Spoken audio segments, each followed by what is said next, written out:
नमस्कार, आप सभी का स्वागत नया सवेरा में। नया सवेरा यानी नई उम्मीदें, नए सपने और एक नई शुरुआत, क्योंकि हर सुबह लेकर आती है आपके लिए अवसर अपार। और नया सवेरा में आपको हम बताते हैं कि आज दिन भर खबरों में क्या रहेगा खास।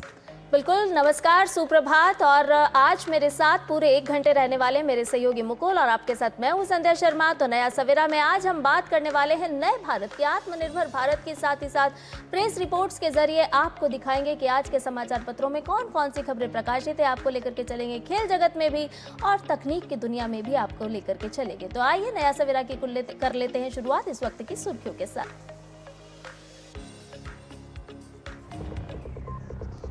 5 राज्यों में चुनाव प्रचार तेज। केरल में पीएम मोदी समेत भाजपा के दिग्गज नेता करेंगे प्रचार। कांग्रेस नेता राहुल गांधी की भी धुआंधार रैली। अन्य दलों ने भी प्रचार में झोंकी ताकत।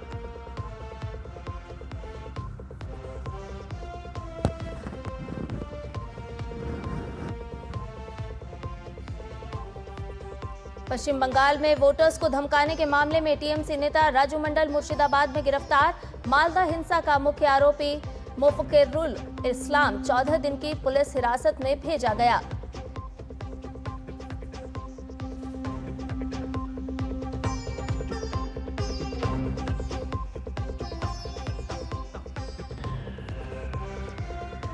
पश्चिम एशिया संघर्ष का 36वां दिन आज। ईरान ने ठुकराया अमेरिका का 48 घंटे के सीज फायर का प्रस्ताव। 2 अमेरिकी एयरक्राफ्ट को मार गिराने का दावा।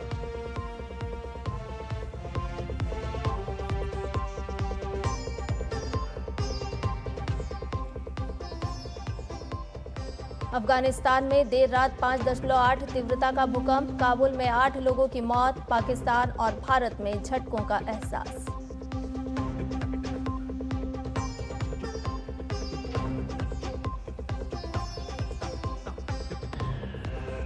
और घर में भी नहीं खुला चेन्नई सुपर किंग्स का खाता। पंजाब किंग्स ने 5 विकेट से हराया। आज डबल हेडर में मुंबई के सामने दिल्ली कैपिटल्स, तो वहीं दूसरे मुकाबले में आरआर के आगे गुजरात टाइटंस की चुनौती।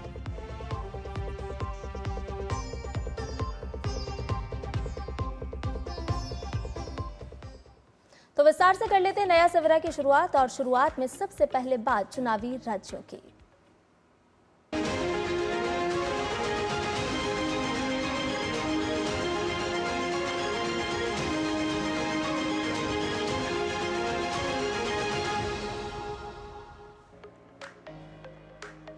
तो आइए जनादेश में सबसे पहले बात करते हैं केरलम की, जहां पर खासतौर से अगर देखा जाए चुनाव प्रचार जो है वो लगातार जोरों पर है। और आज प्रधानमंत्री नरेंद्र मोदी तिरुवल्ला में एनडीए की जनसभा को यहां संबोधित करेंगे। इसके बाद वे तिरुवनंतपुरम में रोड शो भी करेंगे।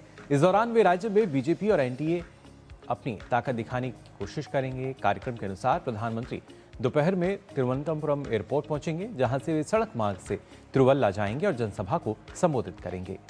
और इसके बाद वो वापस तिरुवनंतपुरम में एक रोड शो में हिस्सा लेंगे। ये रोड शो शहर के केंद्र में स्थित किलिलपलम जंक्शन से करमना तक करीब 1.5 किलोमीटर लंबा होगा। इस दौरान बीजेपी के प्रदेश अध्यक्ष और नेमोम से उम्मीदवार राजीव चंद्रशेखर, उम्मीदवार आर श्रीलेखा, वीवी मुरलीधरन और करमना जयन भी प्रधानमंत्री के इस रोड शो में भाग लेंगे।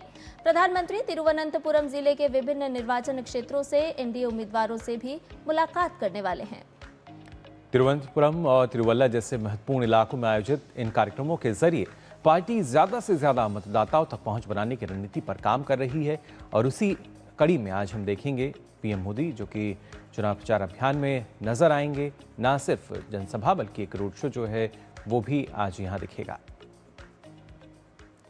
लगभग 1.5 किलोमीटर लंबे मार्ग पर ये चुनावी रैली होगी, और जिसके चलते कहीं ना कहीं साधने की संध्या कोशिश की जाएगी तमाम वोटर्स को। बिल्कुल, और इसीलिए चुनावी पारा जो है वो लगातार बढ़ता जा रहा है, 7वें आसमान पर पहुंचता जा रहा है, क्योंकि धारदार नेता जो हैं वो इस चुनावी प्रचार को धार देते हुए कहीं ना कहीं नजर आ रहे हैं। प्रधानमंत्री नरेंद्र मोदी के अलावा कई केंद्रीय मंत्री भी आज केरलम में एनडीए के चुनाव प्रचार को धार देने के लिए मैदान में उतर रहे हैं।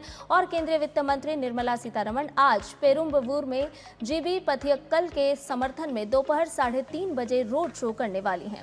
इसके बाद की अगर बात करें तो शाम 6 बजे मनालोर विधानसभा क्षेत्र में मनापड़ी से पवारत्ती तक एडवोकेट के अनिश कुमार के समर्थन में रोड शो भी होगा, जिसमें वित्त मंत्री शामिल होंगे। शाम को उनके विशिष्ट लोगों के साथ संवाद कार्यक्रम भी प्रस्तावित है। वहीं केंद्रीय रसायन व उर्वरक मंत्री जगत प्रकाश नड्डा सुबह नैया टिनकारा में आप बता दें टीवी जंक्शन से टाउन तक एस राजशेखर नायर के समर्थन में रोड शो करेंगे। इसके बाद दोपहर में चित्रनूर के कलुवतकुले स्थित मोनार्क ऑडिटोरियम में बीवी गोपा कुमार के समर्थन में एक जनसभा को संबोधित करेंगे। इसके अलावा केंद्रीय संसदीय कार्य मंत्री किरेन रिजिजू भी चुनाव प्रचार में सक्रिय नजर आएंगे। वे चिलक्वाट के रॉयल पैलेस ऑडिटोरियम में के बालाकृष्णन के समर्थन में आयोजित जनसभा में हिस्सा लेंगे। चुनाव से पहले केंद्रीय मंत्रियों की ये ताबड़तोड़ कार्यक्रम साफ संकेत दे रहे हैं कि बीजेपी राज्य में अपनी पकड़ मजबूत करने के लिए पूरी ताकत झोंक रही है। तो केरलम की अगर बात तक की जाए, बीजेपी के दिग्गज जो हैं वो आज यहां नजर आएंगे चुनाव प्रचार करते हुए।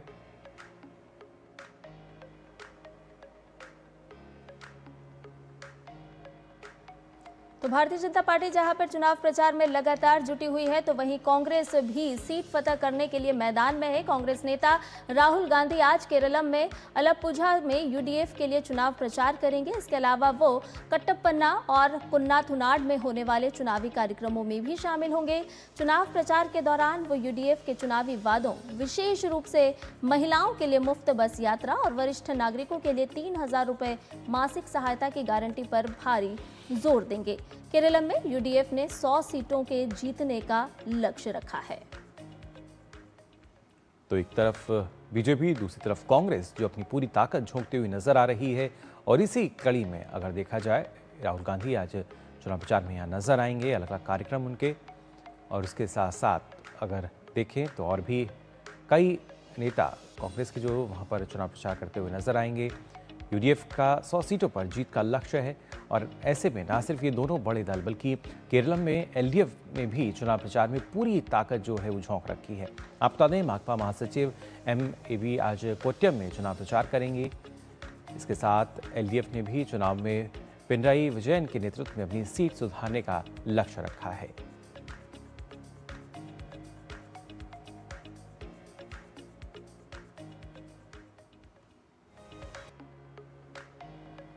तो केरलम में हर एक दल जो है वो अपनी ताकत जोर आजमाइश जो है करता हुआ नजर आ रहा है। प्रचार जो है वो पूरी तरीके से चरम पर है। इसके साथ साथ अगर बात तक की जाए माकपा की, तो यहाँ एमएवीवी जो कि कोट्यम में प्रचार करेंगे। एलडीएफ, उसके साथ साथ अगर देखा जाए कांग्रेस समर्थित यूडीएफ की बात की जाए, या वहीं केरलम में जब हम बीजेपी की बात कर रहे हैं तो एक नई खिलाड़ी के रूप में, नए प्रतिद्वंदी के रूप में लगातार उभरती हुई नजर आ रही है। और केरलम से चलते हैं असम। असम में चुनावी सरगर्मियां अपने चरम पर पहुंच चुकी हैं। भारतीय जनता पार्टी के अध्यक्ष नितिन नवीन आज असम में लगातार दूसरे दिन चुनावी जनसभाएं करेंगे। वो आज दोपहर को असम के सिलचर में रैली करेंगे। सिलचर के श्रीभूमि स्थित रामकृष्ण नगर में पहली जनसभा होगी और उसके बाद वो कछार के लखीपुर में दूसरी जनसभा करेंगे। तो भाजपा अध्यक्ष असम दौरे पर हैं। लगातार किस तरीके से पार्टी के पक्ष में जो वोटर्स हैं उनको करना है, उसके साथ साथ तमाम वो मुद्दे जिनको लेकर कहीं ना कहीं कांग्रेस प्रयासरत है, उनका भी प्रचार नजर आता है। और ऐसे में खासतौर से बीजेपी अध्यक्ष नितिन नवीन जो चुनाव प्रचार में लगे हुए हैं, न सिर्फ वो असम के सिलचर में रैली करेंगे बल्कि कई ऐसे महत्वपूर्ण क्षेत्र हैं जहां पर लगातार वो अपनी बात को प्रमुखता के साथ रखते आए हैं। रामकृष्ण नगर में भी चुनावी जनसभा वो करेंगे। और खासतौर से असम में घुसपैठियों के मुद्दे की बात की जाए, पूरी असम की बात की जाए, ये तमाम ऐसे बड़े मुद्दे हैं जिनको भुनाने की कोशिश लगातार की जा रही है। और भारतीय जनता पार्टी के अलावा कांग्रेस ने तमिलनाडु में 23 अप्रैल को होने वाले विधानसभा चुनाव के लिए 27 उम्मीदवारों की सूची जारी कर दी है। पार्टी ने तमिलनाडु कांग्रेस अध्यक्ष के सेल्व पेरुंथगई और श्री पेरुम्बुदूर एससी सीट से उम्मीदवार उनको बनाया है। वहीं विधानसभा में कांग्रेस विधायक दल के नेता एस राजेश कुमार किल्लियूर से चुनाव लड़ेंगे, जबकि पूर्व सांसद एच लकुमार को कृष्णागिरी से मैदान में उतारा गया है। आपको बता दें कि तमिलनाडु में कांग्रेस सत्तारूढ़ डीएमके के साथ गठबंधन में 234 में से 28 सीटों पर चुनाव लड़ रही है।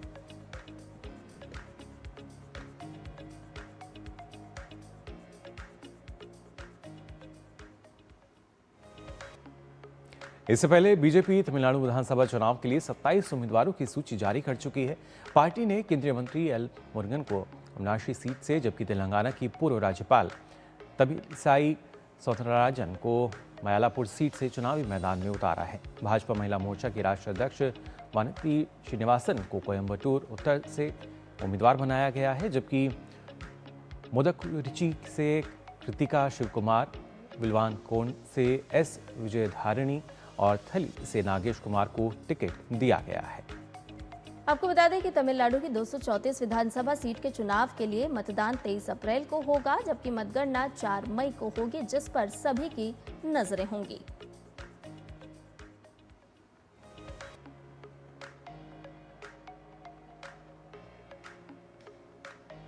तो लगातार चुनाव प्रचार चरम पर नजर आता है फिलहाल, और किस तरीके से वहां पर चुनावी तपिश बढ़ रही है जानेंगे। हमारे संवाददाता अलग अलग जगहों से जुड़ चुके हैं। धीरज हमारे साथ जुड़े हैं तिरुवल्ला केरल से, निशांत राय हमारे साथ जुड़े हैं चेन्नई तमिलनाडु से, अश्विनी मिश्र जोरहाट असम से हमारे साथ जुड़ चुके हैं।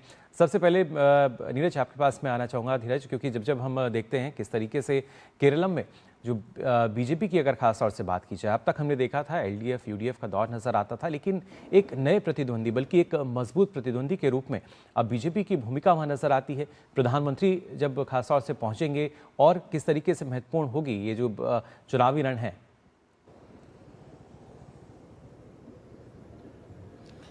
देखिए, बिल्कुल आपने सही कहा। जो अगर हम केरलम चुनाव की बात करें तो ये बिल्कुल दिलचस्प मोड़ पे पहुंच चुका है, और इसके पीछे की सच्चाई ये है कि जिस तरीके से प्रधानमंत्री का यहाँ दौरा हुआ है और जिस तरीके से जोर शोर से यहाँ के एनडीए के कार्यकर्ताओं ने इस चुनाव में अपनी आजमाइश की है, उससे ज़रूर ये दिख रहा है कि यहाँ का मुकाबला त्रिकोणीय है। और यहाँ के जो आम विश्लेषक भी अब कहने लगे हैं कि केरलम के विधानसभा चुनाव में लगभग 50 सीटें ऐसी हैं जहां पर कि मुकाबला कुछ भी हो सकता है। अगर हम इस तथ्य को आंकड़ों के जरिए समझने की कोशिश करें तो 2021 के विधानसभा चुनाव में 25 ऐसी सीटें रही है जहां पे कि जीत और हार का अंतर मात्र 5000 से अधिक वोटों का नहीं था, 5000 के आसपास के पर जीत हार का अंतर था। और इस बार के विधानसभा चुनाव में जो चुनाव आयोग के जो आंकड़े आए हैं उसमें से 27 विधानसभा सीटें ऐसी हैं जहां पर की वोटर की जो संख्या है विधानसभा में 10,000 से कम आंकी गई है। तो ऐसे में क्या होगा, केरल जो विधानसभा चुनाव का रिजल्ट अप्रत्याशित हो सकता है। और जिस तरीके से भाजपा ने अपने कार्यकर्ताओं को एक तरीके से प्रधानमंत्री के जरिए जो मंत्र देने की कोशिश हुई है कि किस तरीके से संजू सैमसंग की तरह से केरल में वापसी की जा सकती है, और हमने देखा कि किस तरीके से संजू सैमसंग ने जो विश्व कप T20 विश्व कप में अपने खराब फॉर्म के बावजूद जिस तरीके से जोरदार वापसी की है, तो प्रधानमंत्री ने अपने कार्यकर्ताओं को संदेश दिया है कि संजू सैमसंग की तरह वापसी करें और केरल में मुकाबले को त्रिकोणीय बनाए। और हमें दिख भी रहा है, चाहे पलक्कड़ का इलाका हो, वहाँ भी हमने देखा कि पीएम ने जनसभा के जरिए किस तरीके से यूडीएफ और एलडीएफ पे वार किया, हमला किया, और बताया कि दोनों जो गठबंधन है ये स्वार्थी गठबंधन है, और पलक्कड़ में वो केरल में आके वो दोस्ती करते हैं, और दिल्ली में केरल में उनकी कुश्ती होती है और दिल्ली में उनकी दोस्ती होती है। तो जिस तरीके से उन्होंने एलडीएफ और यूडीएफ पे हमला बोला, और जिस तरीके से उन्होंने अपने कार्यकर्ताओं में ये संदेश देने की कोशिश की कि जीत जो मुश्किल नहीं है, अगर आप मेहनत करेंगे, अगर आप जो कार्यकर्ताओं के बीच में जाएंगे। यहाँ के विधानसभा चुनाव का सबसे बड़ा पहलू ये है कि यहाँ का विधानसभा चुनाव किसी शोर शराबे में नहीं होता है, किसी ड्रामेबाजी में नहीं होता है। यहाँ का जो चुनाव होता है वो जनता तक पहुँचने में होता है। और हमने देखा है कि यहाँ जो बड़ी समस्या है, चाहे वो पलायन की समस्या हो, युवा जो है वो नौकरी कम होने के कारण खाड़ी देशों में या यूरोप में जाके नौकरी कर रहे हैं, बुजुर्गों का अकेलापन भी एक बड़ी समस्या है, रबर की खेती यहाँ के किसानों के लिए एक बड़ी चुनौती बन गई है, धान की खेती में एमएसपी का मुद्दा जो है उसको सॉर्ट आउट करने में बिल्कुल धीरज अलग अलग मुद्दे जाहिर तौर पर नजर आते हैं तो यहाँ के चुनावी मुद्दे।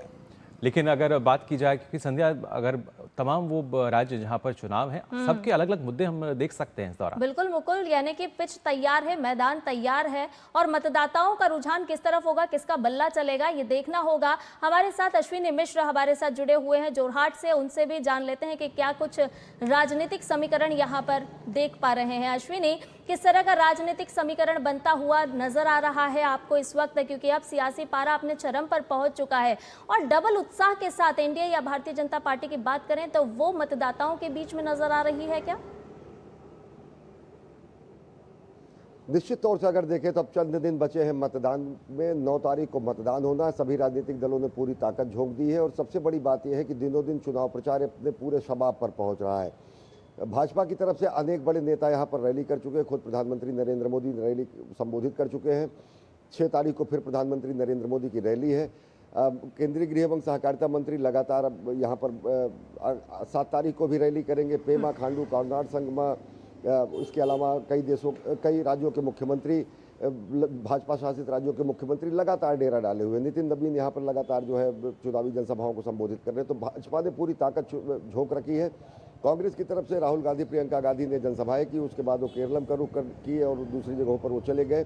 मुख्य कमान यहाँ पर गौरव गोगोई ने संभाल रखी है कांग्रेस की अगर तरफ से देखें। उसके अलावा कोई बहुत बड़े स्टार प्रचारक यहाँ पर कांग्रेस की तरफ से अगर आप देखें तो नहीं आ रहे।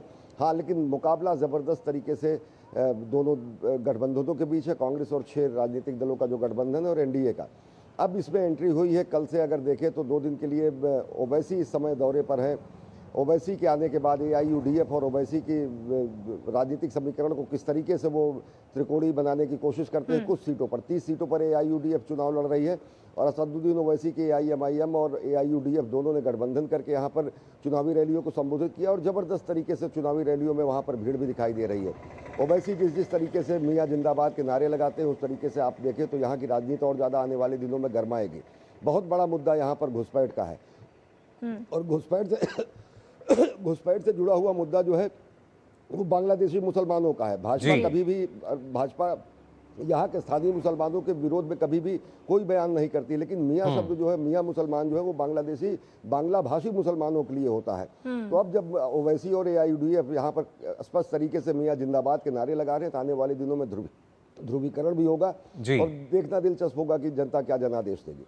बिल्कुल, और खासतौर से अब निशांत का रुख कर लेते हैं। निशांत, मौसमी पारा जाहिर तौर पर हमें नजर आ रहा है चढ़ता हुआ, लेकिन चुनावी पारे की अगर बात की जाए उसके चलते किस तरह की तपिश जो है वो वहां पर नजर आ रही है? देखिए, इस बार तमिलनाडु में जो मुकाबला है बेहद दिलचस्प नज़र आ रहा है। सत्तारूढ़ डीएमके और विपक्ष में एनडीए की अगर बात करें, आईडीएमके और बीजेपी का जो गठबंधन है, वहीं डीएमके कांग्रेस का गठबंधन है और साथ में एक्टर विजय ने यहाँ पर राजनीतिक दलों की, जो बड़े राजनीतिक दल हैं उनकी सांसें बढ़ा रखी हैं। साथ ही जयललिता के साथ रही कभी शशिकला भी अपनी पार्टी बनाकर चुनावी मैदान में हैं। वहीं फिल्मी दुनिया से जुड़े सिमोन भी अपनी राजनीतिक दल से मैदान में हैं। तो ऐसे में तमिलनाडु में ये कहा जा रहा है कि जो तमाम छोटे दल चुनाव लड़ रहे हैं और जो निर्दलीय प्रत्याशी चुनाव लड़ रहे हैं, इन्होंने कहीं ना कहीं डीएमके और एआईडीएमके गठबंधनों की जो एक तरीके से सांसें अटकाई हुई हैं। क्योंकि अगर विजय की बात की जाए तो विजय एक तरीके से तमिलनाडु में वही प्रयोग कर रहे हैं जो एमजीआर, जयललिता, उसके बाद रजनीकांत, कमल हसन, सिमोन ने किया था। अब विजय उस रेस में है। ऐसे में जैनजी वोटर्स को टारगेट करके विजय जिस तरीके से तमिलनाडु में चुनाव लड़ने जा रहे हैं और जो अगर बात की जाए तो नए वोटर 1.25 करोड़ के आसपास तमिलनाडु में है। ऐसे में राजनीतिक दलों की चिंताएं बढ़ गई हैं। वहीं कल की अगर बात की जाए तो कांग्रेस और बीजेपी दोनों ने अपने प्रत्याशियों की सूची जारी की है। सभी ने हाई प्रोफाइल चेहरों को इन दोनों राजनीतिक दलों ने तमिलनाडु में मौका दिया है। तो कुल मिलाकर कहा जा सकता है इस समय तमिलनाडु में जो मुकाबला है वो त्रिकोणीय, और त्रिकोणियों में निर्दलीय और जो छोटे राजनीतिक दल हैं, इन्होंने दोनों बड़े राजनीतिक दलों की धड़कनें जरूर बढ़ा दी हैं। अभी देखना दिलचस्प होगा कि जिस तरीके से चुनाव आगे बढ़ेगा, चुनावी पारा बढ़ेगा, किस तरीके के समीकरण बनते हुए दिखाई दे रहे हैं। लेकिन राह किसी के लिए फिलहाल तमिलनाडु में आसान नजर नहीं आ रही है। बिल्कुल निशांत, यानी कि कुल मिलाकर अगर देखा जाए तो सभी की निगाहें, हर दल की निगाहें जीत पर टिकी हुई है। हालांकि देखना होगा कि मतदाता किसे अपना नेता चुनते हैं। हमारे साथ धीरज कुमार लगातार जुड़े हुए हैं केरलम से। धीरज, जिस तरह से आप अभी जिक्र कर रहे थे कि कम मार्जिन वाली जो सीट है उस पर सभी की निगाहें हैं कि कैसे, जहां अगर हम हारे हैं तो उसे जीत में तब्दील किया जाए, तो कैसे आप सीटों को देख पा रहे हैं? कौन कौन सी ऐसी हॉट सीट बनकर के केरलम में उभरी हैं जहां पर निगाहें हैं जीत के लिए? देखिए, अगर हम 2021 के विधानसभा चुनाव को देखते हैं तो 2021 के विधानसभा चुनाव में 7 ऐसी सीटें थी जहां की भाजपा दूसरे नंबर पे रही थी। तो भाजपा की कम से कम इतनी तो उम्मीद जरूर है कि उन सीटों पर फतह किया जा सकता है। और जिस तरीके से भारतीय जनता पार्टी का 2021 के विधानसभा चुनाव में जिस प्रकार से उन्होंने अपने वोट बैंक में इजाफा किया, और हमने देखा कि 2024 के लोकसभा चुनाव में भी उनका जो वोट प्रतिशत है लगभग 16.5% के आसपास रहा था। तो भारतीय जनता पार्टी ने अपने वोट बैंक में इजाफा किया, और जो मार्जिनल सीटें हैं जहां की जो जीत और हार का जो अंतर है वो 5000 जो वोटों का है, वो लगभग 25 ऐसी सीटें हैं। तो वहां पे भी भाजपा अपनी दावेदारी कर रही है कि इन सीटों पे हमारा जो एक तरीके से कह सकते हैं हमारे जो कार्यकर्ताओं का जो संघर्ष है वो रंग ला सकता है। जो सबसे बड़ी जो दिलचस्प बात ये है कि केरल में एलडीएफ 10 साल से सत्ता में है, और 10 साल से सत्ता में रहने के कारण उनके खिलाफ जो एंटी इनकम्बेंसी है, उस एंटी इनकम्बेंसी का जो फायदा है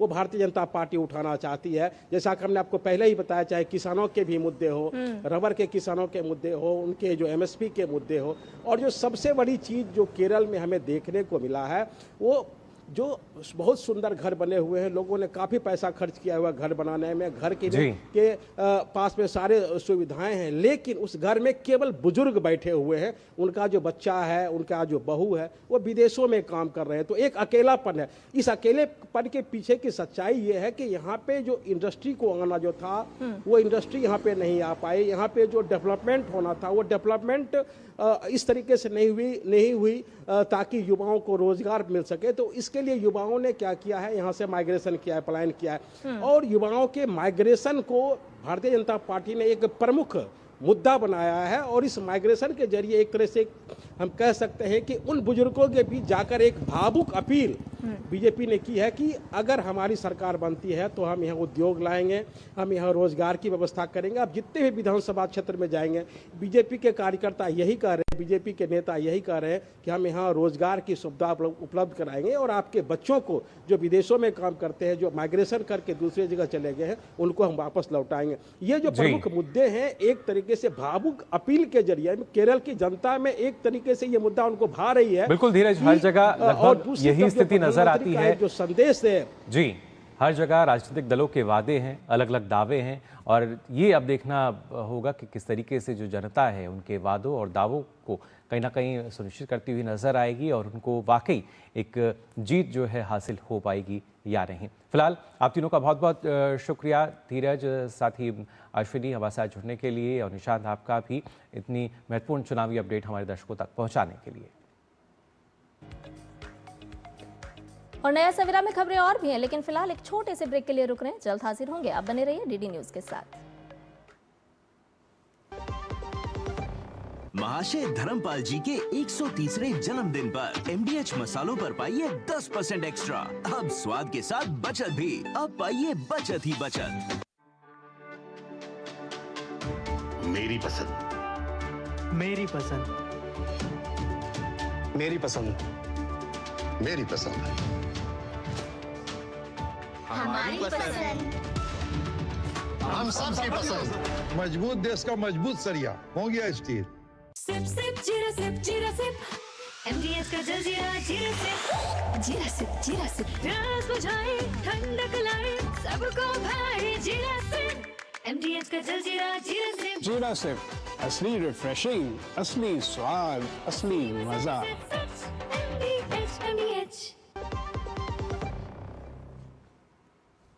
तो ब्रेक के बाद आप सभी का एक बार फिर स्वागत। आप देख रहे हैं नया सवेरा, और बात कर लेते हैं पश्चिम बंगाल की, क्योंकि यहाँ भी विधानसभा चुनाव को लेकर हमने देखा किस तरीके से चुनाव आयोग के आदेश पर पुलिस ने मुर्शिदाबाद से टीएमसी नेता राजू मंडल को गिरफ्तार किया है। राजू मंडल पर मतदाताओं को धमकाने का आरोप है। इसके बाद कमीशन ने पुलिस को एक्शन लेने का ऑर्डर दिया। कल रात कमीशन ने बताया कि पुलिस ने मतदाताओं को धमकाने के मामले में आरोपी राजू मंडल को गिरफ्तार कर लिया है। कमीशन के सूत्रों के अनुसार उन्होंने कैंपेन करते हुए कहा, कमल के फूल पर वोटिंग नहीं हो सकती। अगर वोटिंग में कोई दिक्कत है तो जाकर वोट देने की कोई ज़रूरत नहीं है। मैं आपके घर चना बाड़ा और रसगुल्ला भेजूंगा, नहीं तो आपको तृणमूल को वोट देना होगा। इस साल अपना वोट बर्बाद मत करना। तो इस तरह के जो शब्द हैं वो कहते सुने गए, और लगातार मतदाताओं को धमकाने का आरोप राजू मंडल पर, जिसको पुलिस ने गिरफ्तार किया है चुनाव आयोग के निर्देश पर।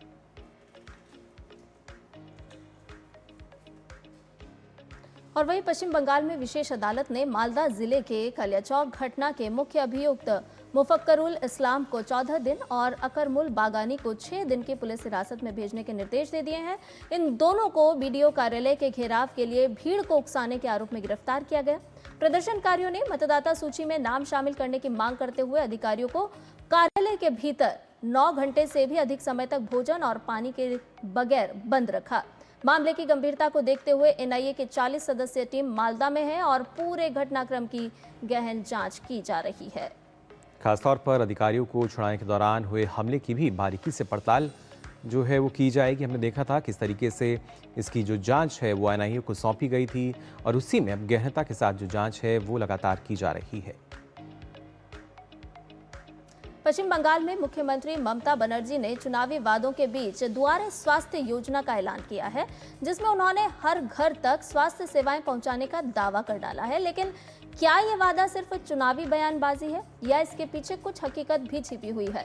जलपाईगुड़ी के रायपुर चाय बागान का स्वास्थ्य केंद्र इसका साफ तौर पर उदाहरण है, जहां राज्य सरकार की स्वास्थ्य सेवाओं की असलियत देखने को मिली है। क्योंकि स्वास्थ्य केंद्र के बंद पड़े होने और सुविधाओं की कमी ने स्वास्थ्य सेवाओं को लेकर कई सवाल खड़े कर दिए हैं। आइए देखते हैं खास रिपोर्ट। चुनावी वादों की गूंज के बीच पश्चिम बंगाल की मुख्यमंत्री ममता बनर्जी ने अपने घोषणा पत्र में एक अहम वादा किया है। उनका कहना है कि अगर टीएमसी फिर से सत्ता में आती है तो बंगाल के हर घर तक स्वास्थ्य सेवाएं पहुंचाई जाएंगी। मुख्यमंत्री इसे दुआरे स्वास्थ्य योजना के रूप में पेश कर रही हैं, जिसके तहत राज्य के लोगों के दरवाजे तक डॉक्टर, दवाइयां और एक्सरे जैसी सुविधाएं पहुंचाने का दावा किया जा रहा है। नेक्स्ट আমরা দুয়ারে স্বাস্থ্য ক্যাম্প করব। अगले चरण में हम द्वारे स्वास्थ्य कैंप आयोजित करेंगे। आपके दरवाजे पर ही स्वास्थ्य सेवाएं उपलब्ध कराई जाएंगी, यानी आपको कहीं जाने की जरूरत नहीं पड़ेगी।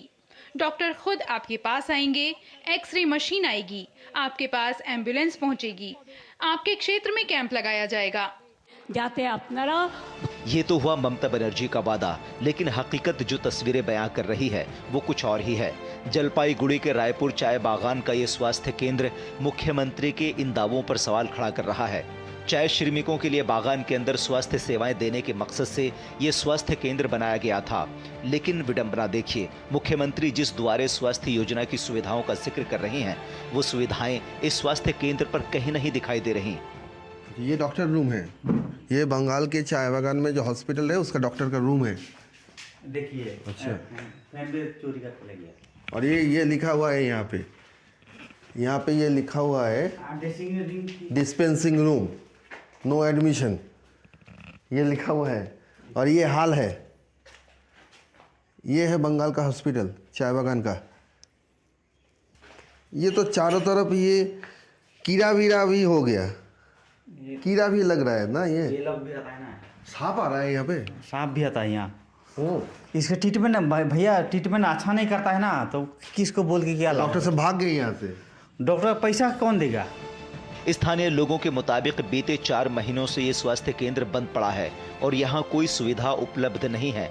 राष्ट्रीय स्वास्थ्य मिशन के तहत बने इस केंद्र की खस्ता हालत खुद ये बात कह रही है कि क्यों लोग मुख्यमंत्री के वादों को झूठा बता रहे हैं।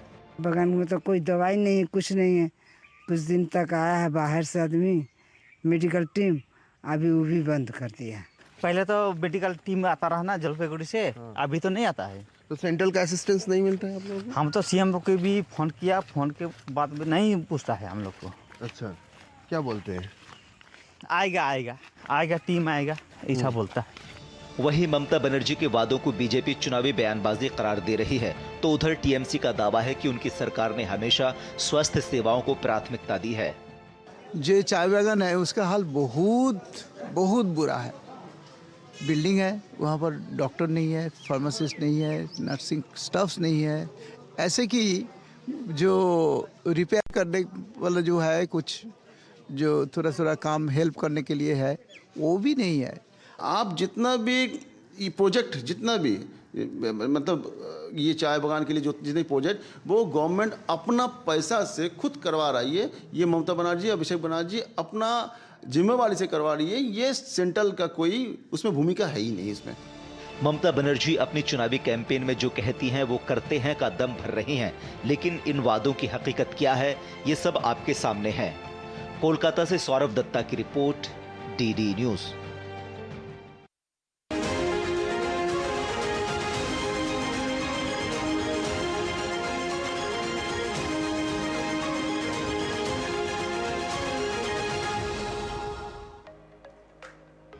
और जनादेश के बाद आइए बढ़ते हैं आगे।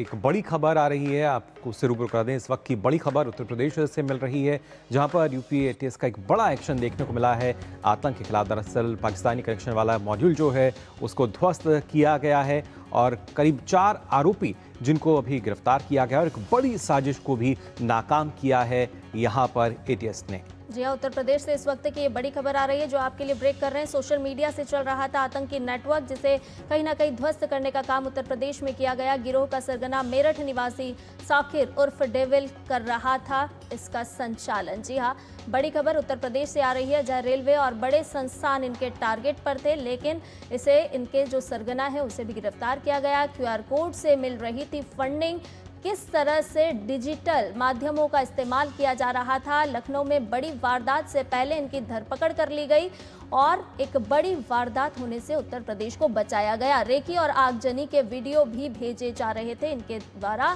एटीएस की सतर्कता से ये पूरा जो बड़ा खतरा था वो फिलहाल टल गया है। हालांकि एटीएस लगातार जांच में जुटी हुई है, क्योंकि अंतर्राष्ट्रीय नेटवर्क को खंगाला जा रहा है और अंतर्राष्ट्रीय नेटवर्क की जांच अभी भी जारी है। तो इस वक्त की बड़ी खबर उत्तर प्रदेश से, जहां पर आपको बता दें जो पाकिस्तानी मॉड्यूल था उसको ध्वस्त किया गया है। 4 आरोपी जो कि गिरफ्तार किए गए। एक बड़ी साजिश यहां नाकाम की गई है, क्योंकि यहां पर निशाने पे रेलवे था, उसके साथ साथ कई ऐसे बड़े टारगेट जो कि इस साजिश का हिस्सा थे। फिलहाल इसको नाकाम किया है यूपी एटीएस ने। और ये आप देख सकते हैं जो तस्वीरें भी जारी की हैं आरोपियों की, जिसमें साकिब, अरबाब और साथ साथ जो 2 अन्य हैं। खासतौर से अगर बात की जाए लोकेश और पपला पंडित और वहीं विकास गहलावत, ये 4 आरोपी हैं जो कि लगातार संपर्क में थे, इस पाकिस्तानी मॉड्यूल से जुड़े हुए थे। सोशल मीडिया के चलते ये पूरा जो नेटवर्क है इसको चलाया जा रहा था। फिलहाल हमारे संवाददाता विकास सिंह हमारे जुड़ चुके हैं। विकास, क्या ताज़ा जानकारी इस पूरी खबर पर? देखिए, ये यूपी एटीएस में बड़ी सफलता है जो इन 4 लोगों को गिरफ्तार किया गया है। और जानकारी ये मिली है कि इन लोगों के तार पाकिस्तान में बैठे लोगों से जुड़े हुए थे। लगातार ये लोग पिछले कुछ दिनों से जो काम कर रहे थे, कृत्य कर रहे थे, वो बिल्कुल चौंकाने वाले हैं। राष्ट्र विरोधी कार्य ये चिन्हित कर रहे थे तमाम सारी उन जगहों पर जहां पर एक बड़ी वारदात को अंजाम दिया जा सकता था। ये रेकी कर रहे थे तमाम सारे संस्थानों की, कुछ नेताओं की, कुछ तमाम सारी जगहों की, और इस तरीके की घटना को अंजाम देने का प्रयास कर रहे थे। जैसे वो गैस सिलेंडर हो, रेलवे सिग्नल हो या बड़े संस्थान हो, बड़े सिलेंडर से भरे जो ट्रक होते हैं, इन जगहों की चिन्हित कर रहे थे। जो साकिब मेरठ का रहने वाला है, यह इस गैंग का मुखिया था और इसके साथ बाकी 3 अन्य लोग मिलकर यह कार्य कर रहे थे। एटीएस ने इनको उस जगह से गिरफ्तार किया जब यह रेलवे सिग्नल के पास गए और वहां कुछ गतिविधि को अंजाम देने की कोशिश कर रहे थे। उस समय एटीएस ने इनको दबोचा है। अब इनको पकड़े जाने के बाद उन सारे तमाम लोगों की जानकारी मिलेगी इनसे पूछताछ के बाद, क्योंकि माना ये जा रहा था, कुछ अधिकारियों ने जो बताया है एटीएस के, कि इन लोगों ने सोशल मीडिया के विभिन्न प्लेटफॉर्म, चाहे वो टेलीग्राम हो, इंस्टाग्राम हो, इन सब से मिलकर लगातार तमाम सारी सूचनाएं पाकिस्तान में बैठे अपने आकाओं को भेजते थे और इसके बदले में उनको वहां पर QR कोड के जरिए इनको पैसे भेजे जाते थे। तो ऐसे लोगों को एटीएस की ये गिरफ्तारी एक बड़ी गिरफ्तारी मानी जा रही है और देश में विभिन्न जगहों पर कोशिश थी लोगों की। और विकास, इसके साथ साथ एटीएस की जो ये कार्रवाई हुई है, तो संभावना ये भी बन रही है कि कहां और किस तरह से इनके तार जुड़े हुए थे। 4 लोग तो गिरफ्तार हुए हैं, लेकिन आगे की कार्रवाई के दौरान और भी इनका नेटवर्क पता चलने की उम्मीद की जा सकती है। जी बिल्कुल, इनसे पूछताछ के बाद तमाम सारी और घटनाओं की जानकारी मिल सकती है। इनसे जुड़े और लोग किस तरीके से गैंग संचालित है उनकी भी जानकारी मिल सकती है। और उन लोगों की सबसे बड़ी बात है कि जो पाकिस्तान में बैठे वो लोग जो इनको निर्देश दे रहे थे, खासतौर से इनसे पूछताछ के बाद जो पता चला है, इन्होंने गाजियाबाद, अलीगढ़ और लखनऊ में कई संस्थानों की जो रेकी की थी और इससे पहले यहाँ छोटी मोटी आगजनी की कोशिश की घटना भी इन्होंने की थी। इनके पास से बरामदगी जो की गई है उसमें से इनके पास जो एक पेट्रोलियम ज्वलनशील पदार्थ पाया गया है और कहीं ना कहीं जो इनके जो सबूत है जो इन्होंने भेजे हैं अपने हैंडलरों को, वो एक बड़ी चीज है कि सबसे बड़ी बात है कि जिस घटना को अंजाम देना चाह रहे थे, खासतौर से जिन जगहों पर चिन्हित किया, जैसे मैंने बताया कि गाजियाबाद, अलीगढ़ और लखनऊ, इन जगहों पर बेहद ही संवेदनशील जगहों को ये चिन्हित कर रहे थे, उनकी रेकी कर रहे थे और एक बड़ी घटना को अंजाम देने की कोशिश थी इनकी। तो कहीं जो निर्देश है और इनसे जुड़े अन्य मॉड्यूल्स जो हैं वो किस तरीके से संपर्क करते हैं, ये इनका गिरोह साकिब का जो ये गिरोह बना, किसके कहने पर वहां से बना, पाकिस्तान के कौन से लोग इनको पैसे, कितना पैसा दे रहे हैं, और क्या ये लोग अन्य जगहों पर भी ऐसे और गैंग सक्रिय हैं, इन सभी चीजों की पूछताछ के बाद चीजें खुलकर सामने आएगी और यूपी एटीएस के लिए बहुत बड़ी सफलता है। जी बिल्कुल, वाकई एक बड़ी सफलता, क्योंकि एक बड़ी साजिश को यहाँ पर नाकाम किया है यूपी एटीएस ने। उससे पहले भी हमने देखा था किस तरीके से उत्तर प्रदेश में एक बड़ा रैकेट जो चल रहा था, नेटवर्क था, इसको ध्वस्त किया और इसी तर्ज पर अब देखा अब यहाँ भी 4 आरोपी जो हैं उनको फिलहाल गिरफ्तार किया गया है, पूछताछ की जाएगी और पूरा जो नेटवर्क है उसको खंगालने की यहाँ पर यूपी एटीएस की कोशिश रहेगी। बहुत बहुत शुक्रिया विकास आपका हमारे साथ जुड़ने के लिए। और इसी के साथ ही नया सवेरा में फिलहाल यहाँ वक्त हो चला एक छोटे से ब्रेक का, जल्द लौटते हैं, आप बने रहिए डीडी न्यूज पर। महाशय धर्मपाल जी के 130वें जन्मदिन पर एमडीएच मसालों पर पाइए 10% एक्स्ट्रा। अब स्वाद के साथ बचत भी, अब पाइए बचत ही बचत। जब धरती चीर कर निकलता है लोहे का पत्थर और मिलता है मोंगिया के जोश से, फिर तपता है, पिघलता है और बनता है फौलाद। अब होता है सरिया सारी खूबियों के साथ। मोंगिया स्टील, मजबूत देश का मजबूत सरिया।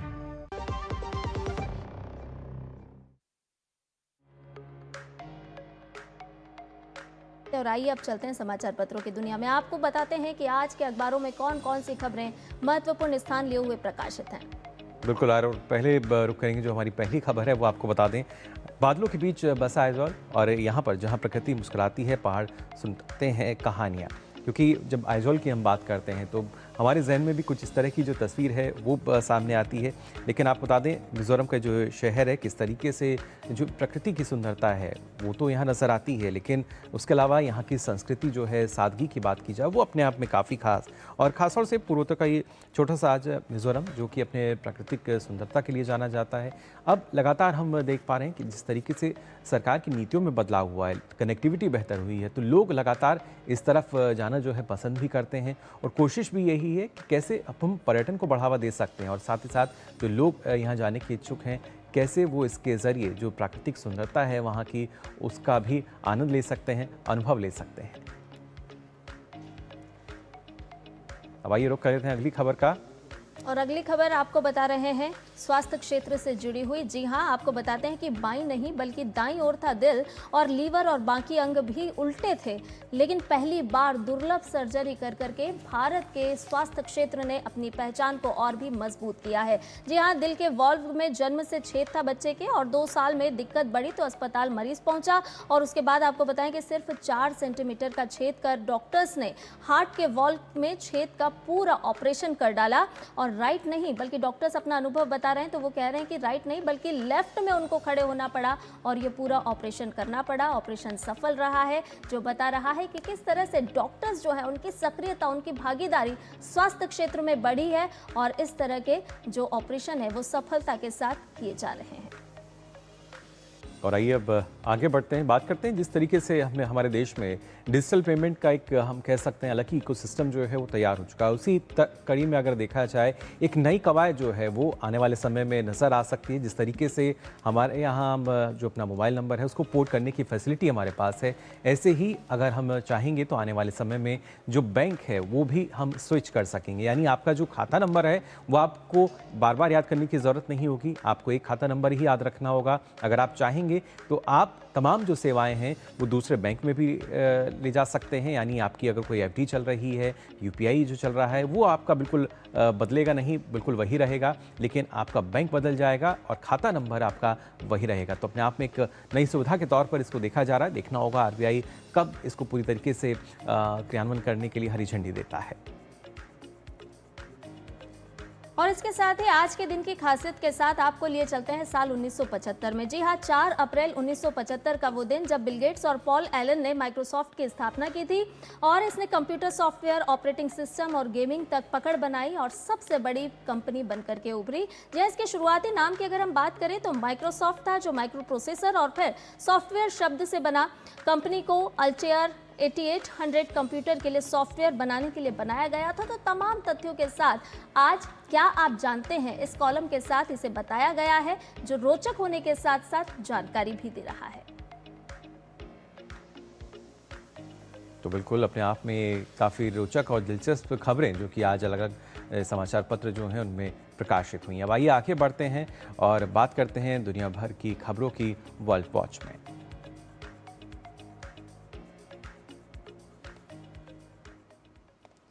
तो आपको बता दें कि इजरायली सेना ने आज लेबनान के उग्रवादी संगठन हिजबुल्ला के कई ठिकानों पर हमला किया है। इजरायली सेना ने बताया कि उन्होंने हिजबुल्ला के बुनियादी ढांचा साइट्स पर हमला करना शुरू कर दिया है और इजरायल के इन हमलों से बेरूत के दक्षिणी उपनगरों से धुआं उठता हुआ भी नजर आया। बिल्कुल, हिजबुल्ला का खात्मा करने के लिए इजरायल ने दक्षिणी लेबनान में घुसकर लगातार हिजबुल्ला पर हमले किए हैं।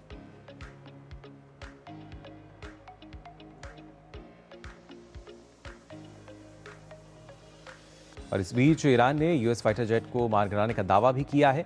ईरान का अमेरिकी F-15E जेट मार गिराने का दावा किया गया है। 5 हफ्तों में पहली बार ईरान में गिरा अमेरिकी विमान, ये दावा किया जा रहा है। ईरानी मीडिया ने मलबे का वीडियो भी जारी किया है। जेट में पायलट और वेपन सिस्टम ऑफिसर सवार थे। रेस्क्यू मिशन पर गए ब्लैक हॉक पर भी फायरिंग की गई और वहीं बॉर्डर के पास ऑपरेशन के दौरान हेलीकॉप्टर निशाने पर। और विशेष बलों ने एक क्रू मेंबर को सुरक्षित निकाला है, ये बात कही जा रही है। दूसरे पायलट की तलाश में सर्च ऑपरेशन अभी भी जारी है। राष्ट्रपति डोनाल्ड ट्रंप को इस पूरे मामले की जानकारी भी दी गई है। तो ईरान ने गिराया यूएस फाइटर जेट और बॉर्डर के पास ऑपरेशन के दौरान हेलीकॉप्टर को निशाना बनाया गया है। राष्ट्रपति डोनाल्ड ट्रंप को इस पूरे ऑपरेशन की जानकारी भी दी गई है।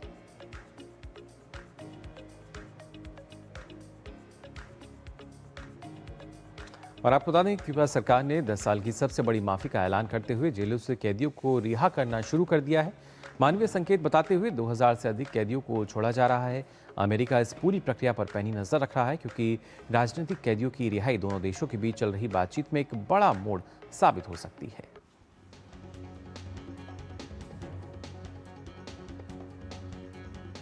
अमेरिकी प्रशासन ने मिल्वॉकी से जॉर्डन के नागरिक सलाह सालेम सरसौर को गिरफ्तार किया है। उस पर आतंकी संगठनों को फंडिंग करने और आव्रजन दस्तावेजों में झूठ बोलने का आरोप है। अधिकारियों के मुताबिक सरसौर को इजराइल में मोलोटोव कॉकटेल फेंकने के आरोप में सजा हो चुकी थी, लेकिन उसने 1993 में गलत जानकारी देकर अमेरिका में प्रवेश किया था।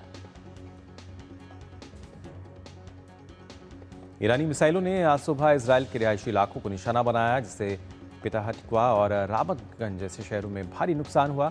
28 फरवरी से जारी इस युद्ध में अब तक मध्य पूर्व में हजारों लोग मारे जा चुके हैं। इजरायली सेना के अनुसार ये शुरू होने के बाद से अब तक मिसाइल हमलों में 19 नागरिक और लेबनान मोर्चे पर 10 सैनिक अपनी जान गंवा चुके हैं।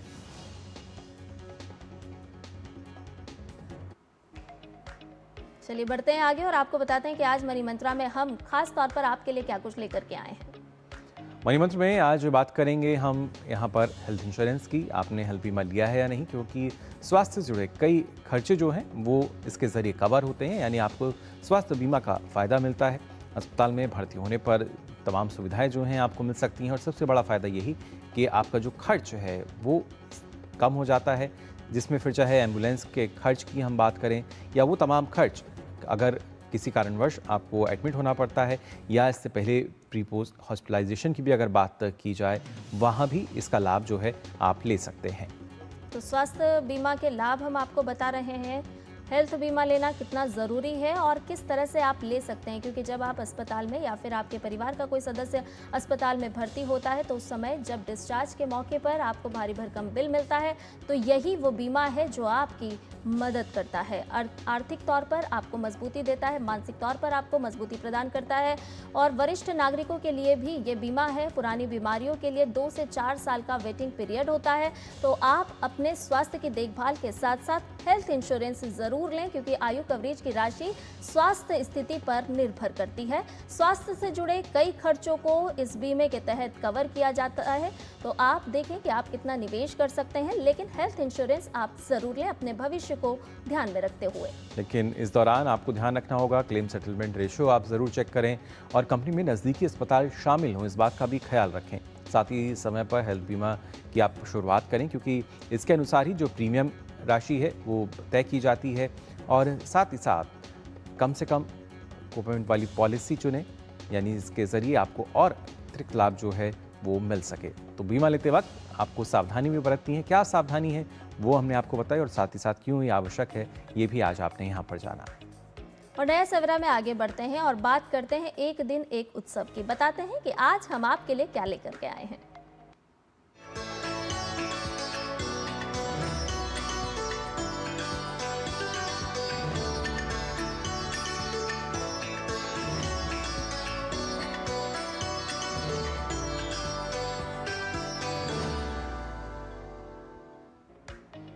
एक दिन एक उत्सव में बात करते हैं त्रिपुरा की, जहां के पश्चिम त्रिपुरा जिले के सिमना स्थित ब्रह्मकुंड में आस्था, संस्कृति और परंपरा का अद्भुत संगम देखने को मिल रहा है।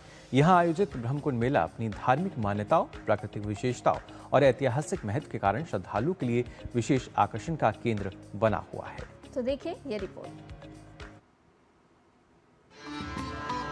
पश्चिम त्रिपुरा के सिमना स्थित ब्रह्मकुंड में आयोजित ये मेला संस्कृति, धर्म और आस्था का जीवंत उदाहरण है। यहाँ सैकड़ों श्रद्धालु और पर्यटक पहुंचकर पूजा अर्चना और धार्मिक अनुष्ठानों में भाग लेते हैं।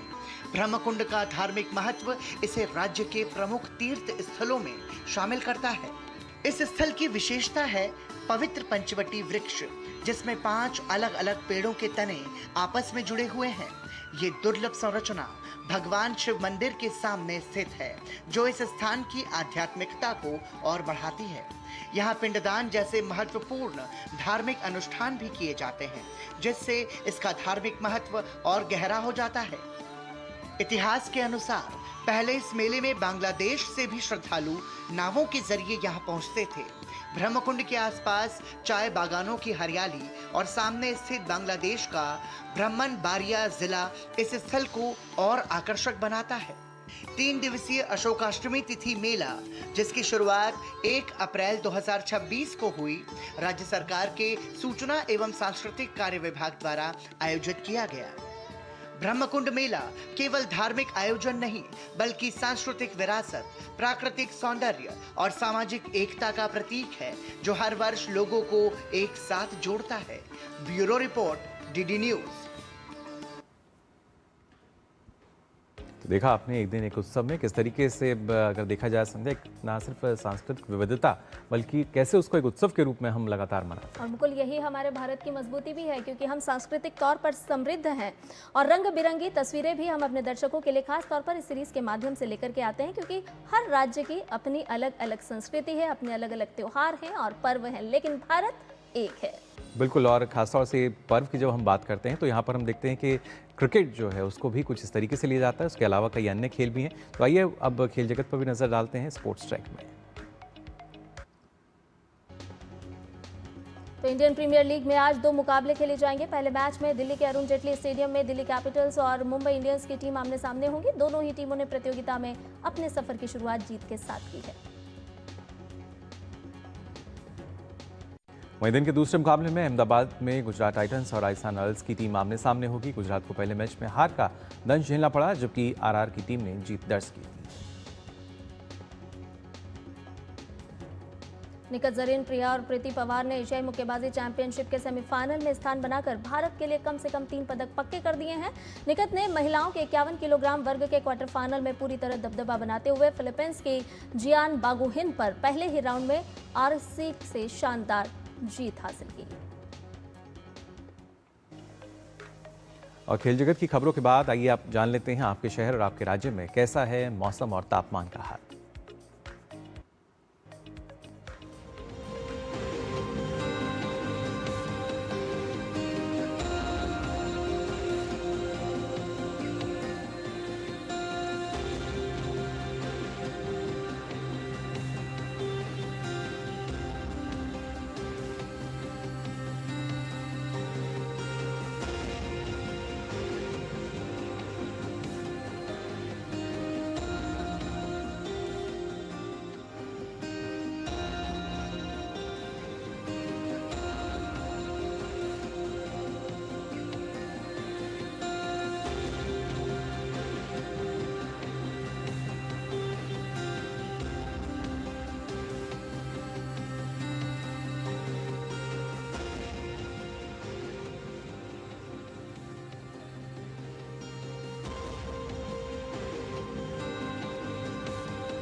और इसी के साथ ही नया सवेरा में अब वक्त हो चला है आपसे विदा लेने का, लेकिन जाने से पहले क्या कुछ खास संध्या आज?